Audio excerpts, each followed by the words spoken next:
Sylvester സ്റ്റാലോന്റെ മറ്റു action ചിത്രങ്ങളിൽ നിന്നെല്ലാം വ്യത്യസ്തമായ ഒരു ചിത്രമാണ് മാർട്ടിൻ പോൾ നിർമ്മിച്ച് ബ്രൂസ് മാൽമുത്ത് സംവിധാനം ചെയ്ത് യൂണിവേഴ്സൽ പിക്ചേഴ്സ് വിതരണത്തിനെത്തിച്ച് 1981 ഏപ്രിൽ 10 റിലീസ് ചെയ്ത നൈറ്റ് ഹോക്സ്.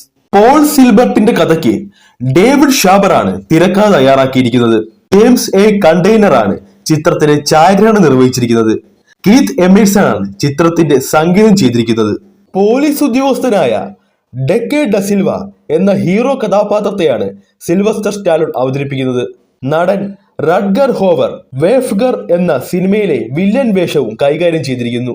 ഇവരെ കൂടാതെ Billy Dee Williams, Lindsay Wagner, Persis Khambatta, Nigel Davenport എന്നിവരും സിനിമയിലെ മറ്റു പ്രധാന കഥാപാത്രങ്ങളെ അവതരിപ്പിക്കുന്നു.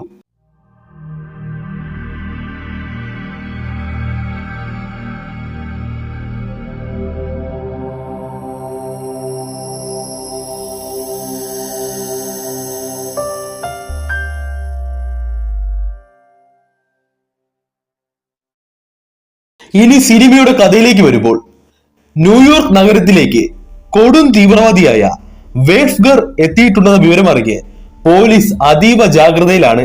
വേഫ്ഗറിനെ പറ്റിയുള്ള ഒരു ഫോട്ടോ മാത്രമാണ് പോലീസിന്റെ കയ്യിൽ ആകെയുള്ളത്. അതും കുറച്ചു നാൾക്ക് മുമ്പെടുത്ത ഒരു ചിത്രം.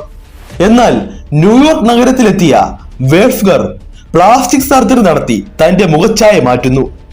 തുടർന്ന് തന്റെ കൂട്ടാളിയായ ഷാക്ക എന്ന യുവതിയുമായി ചേർന്ന് ന്യൂയോർക്ക് നഗരത്തിന്റെ പലയിടത്തും ബോംബ് സ്ഫോടനങ്ങൾ പ്ലാൻ ചെയ്ത് നടപ്പിലാക്കുന്നു.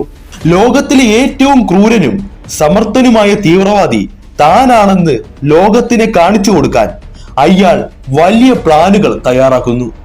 അതേസമയം പോലീസിലെ രണ്ട് സമർത്ഥന്മാരായ ഓഫീസർമാരായ ഡെക്കെ ഡസിൽവയും ഫോക്സിനെയും തീവ്രവാദികളെ ഉന്മൂലനം ചെയ്യാനുള്ള ആന്റി ടെററിസ്റ്റ് സ്ക്വാഡിൽ ഉൾപ്പെടുത്തി വേഫ്ഗർ എന്ന തീവ്രവാദിയെ പിടികൂടാനുള്ള ദൗത്യം പോലീസ് ശക്തമാക്കുന്നു. പോലീസും കുറ്റവാളിയും തമ്മിലുള്ള ക്യാറ്റ് ആൻഡ് മൗസ് ഗെയിം പ്രമേയമാക്കിയിട്ടുള്ള സിനിമകൾ ഇഷ്ടപ്പെടുന്നവർക്ക് ആസ്വദിക്കാൻ പറ്റിയ വകയെല്ലാം ചിത്രത്തിലുണ്ട്.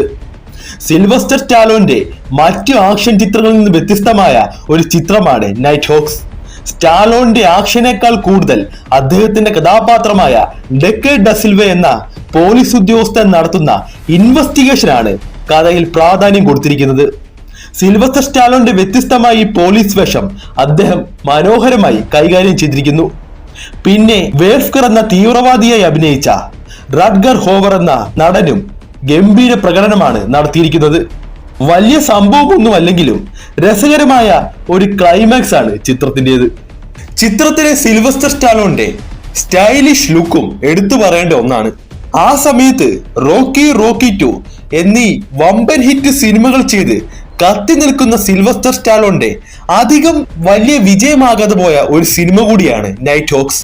എങ്കിലും 5 മില്യൺ ബഡ്ജറ്റിൽ നിർമ്മിച്ച ചിത്രം 19 മില്യൺ കളക്ഷൻ നേടി ഒരു ഹിറ്റ് ചിത്രമായി മാറി.